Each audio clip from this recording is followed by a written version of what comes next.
ये क्या बात हुई सुनील? कभी तो मुझसे भी कुछ पूछ लिया करो। आज शाम मुझे बहुत काम है। मुझसे पूछे बिना तुमने हाँ क्यों बोला? ओहो, तो अब पूरे दिन घर में खाली ऐश करने पर भी मैं तुमसे पूछूं कि बिजी तो नहीं हो? अरे फालतू का मेलोड्रामा नहीं चाहिए मुझे। टाइम से तैयार रहना। उसे सच में आज बहुत काम है बेटे, तू अकेले चला जाना। पहले पैसे कमा कर इनके खर्चे उठाओ और फिर नाटक देखो जरा। दोनों बाप बेटे हमेशा की तरह दोनों सास बहू को कड़वी बातें सुनाकर ऑफिस चले जाते हैं, जिसकी अब आदत होने पर वो दोनों भी किसी से कुछ बोले बिना अपने काम में लग जाती हैं। इसी तरह सुबह से शाम हो जाती है। मम्मी, समझ नहीं आ रहा, इतने सारे काम पड़े हैं जो कल सुबह तक अगर पूरे नहीं किए तब भी हम पर ही इल्जाम आएगा, और अगर पार्टी में नहीं गई तब भी सुनाएंगे। अरे इन कौओं की तो आदत हो गई है बेफिजुल काय काय करने की। तू तैयार हो जा, काम मैं संभाल लूंगी। अब नेहा सुनील के घर वापस आने से पहले ही तैयार हो जाती है, जिस पर वो सुनील के आते ही पार्टी के लिए चले जाते हैं। वहां पहुंचकर हमेशा की तरह सुनील अपने दोस्तों में बिजी हो जाता है और नेहा एक कोने में खड़ी रहती है।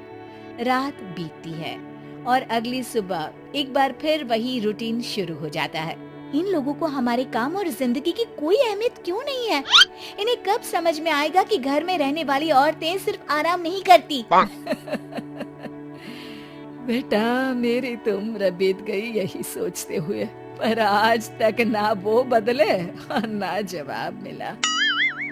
लेकिन माँ, समय हमेशा एक जैसा नहीं रह सकता, इन्हें बदलना होगा।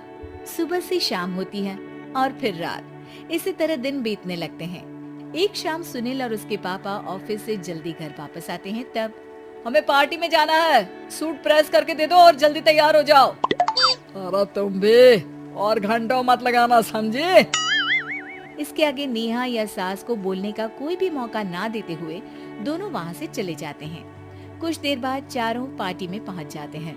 यहाँ सब समझदार और पढ़े लिखे लोग हैं, कोई बेवकूफी करके मेरी नाक मत कटवाना।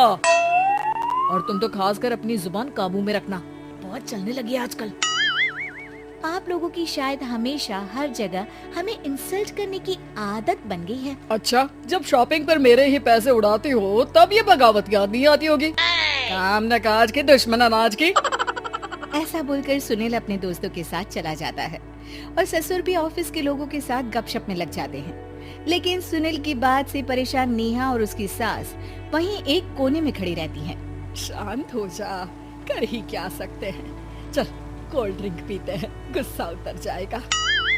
जैसे ही नेहा और सास कोल्ड ड्रिंक लेने पहुंचती हैं, तो उन्हीं के बराबर में अल्कोहल का काउंटर देखकर नेहा का चेहरा चमक उठता है। वो मुस्कुराकर सास के कान में कुछ कहती है और दोनों पीना शुरू करती हैं। कुछ देर बाद दोनों चिल्लाते हुए अपने अपने पतियों को ढूंढने लगती है। कहाँ है सुनील? देख, तेरी असलियत आ रही है। कहाँ है सुनील के पापा? देखो, तुम्हारी शामत आ रही है। ये नजारा देखकर पार्टी वहीं थम जाती है। सब लोग उन्हें ही देखने लगते हैं। ये है मेरे पति। अरे काहे के पति? इनसे शादी करके तो मेरी किस्मत है फूटी। और ये मेरे पति, जिन्हें पति बोलने में मुझे आती है शर्म बड़ी। चलो आज आप लोगों को इनके असली रूप से मिलाते हैं, जिसमें ये अपनी पत्नियों की रत्ती भर भी इज्जत नहीं करते। हर समय उन्हें खरी खोटी सुनाते रहते हैं।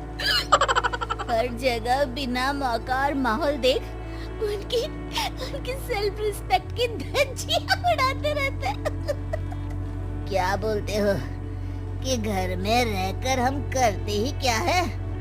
अगर ऐसी बात है तो कल से खुद अपने कपड़े धोना, प्रेस करना, सब्जी खरीदना, खाना बनाना और पसंद ना आने पर दोबारा बनाना, जैसे हम करते हैं ना।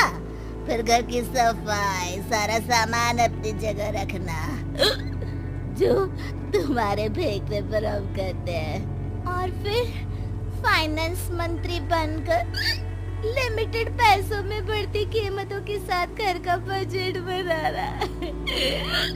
सुनील, इन्हें चुप करा। अपनी तो कोई इज्जत है नहीं, हमारी भी खराब कर रही है। ये तो और बढ़िया है। अब अच्छे से सुनो। नेहा, ये क्या ड्रामा है? ड्रामा तो अभी शुरू हुआ है जी।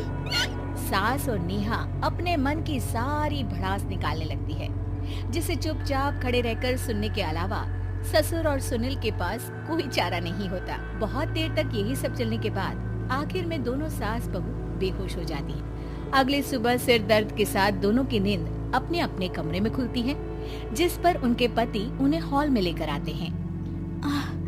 मेरा सिर इतना दर्द क्यों कर रहा है? मेरा भी। इतनी देर में ससुर 2 ग्लास नींबू पानी लेकर रसोई से बाहर आते हैं। ये लो नींबू पानी, इससे सिर दर्द ठीक हो जाएगा। हम दोनों आपसे कुछ कहना चाहते हैं। सास बहू हैरानी से एक दूसरे को देखने लगती हैं। तभी दोनों बाप बेटे उनसे माफी मांगते हुए कहते हैं, हमें कभी एहसास नहीं हुआ कि अपने ईगो में हम दोनों आप लोगों के साथ कितना बुरा कर रहे हैं। आज से हम भी घर के काम में हाथ बटाएंगे। और नेहा, मैंने तुम्हें जॉब करने से रोका, उसके लिए भी सॉरी। तुम्हें जो करना है करो। ये सब सुनने के बाद सास बहू मुस्कुराते हुए एक दूसरे की तरफ देखती हैं। अल्कोहल वाले काउंटर पर बैठकर कोल्ड ड्रिंक पीकर थोड़ा ड्रामा करते हुए आज इन्हें सबक सिखा ही देते हैं।